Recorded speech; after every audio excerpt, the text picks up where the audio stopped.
Le village était gris et morose. Les montagnes, les forêts, les nuages et le vent le cernaient de toutes parts. On ne voyait pratiquement pas de visiteurs, et nul voyageur ne s'y aventurait jamais. L'unique route, qui s'y arrêtait parce qu'elle ne pouvait aller plus loin, passait par une brèche entre les montagnes. C'était le bout du monde. Un étrange silence y régnait en permanence. On n'entendait jamais une vache meugler, un âne braire ou un oiseau gazouiller. Les oies sauvages ne sillonnaient pas le ciel vide, et les villageois se parlaient à peine, se bornant au strict minimum. Jour et nuit, on n'entendait que le grondement de l'eau, car un torrent coulait entre les arbres là-haut dans la montagne. Impétueux, les rives blanches d'écume, il traversait le village de part en part dans un grondement sourd qui ressemblait à un gémissement avant de disparaître dans les méandres des vallées et des forêts. Aucun chien ne hurlait à la lune, le cou tendu et les oreilles aplaties.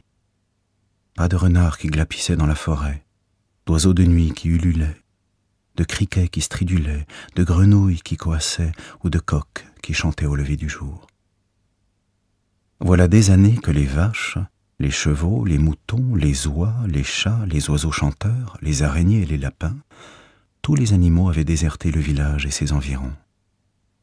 On n'y voyait pas le moindre petit chardonneret. Il n'y avait aucun poisson dans le torrent.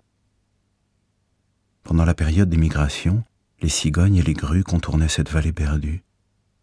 Voilà des lustres que l'on y avait vu des insectes ou des reptiles, pas même des abeilles, des fourmis, des moustiques ou des mites.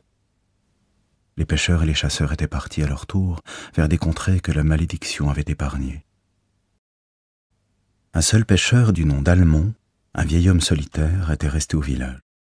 Il passait ses journées à faire pousser des légumes et autres tubercules, et il possédait également un verger d'une 30aine d'arbres fruitiers à flanc de coteaux.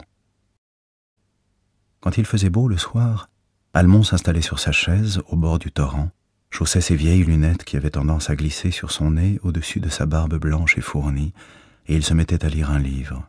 Ou bien il noircissait des pages et des pages d'un carnet en marmonnant des arguments et des objections. La nuit, il façonnait de jolies figurines de bois représentant des animaux et des oiseaux, ainsi que des créatures inconnues qui n'existaient que dans son imagination ou dans ses rêves,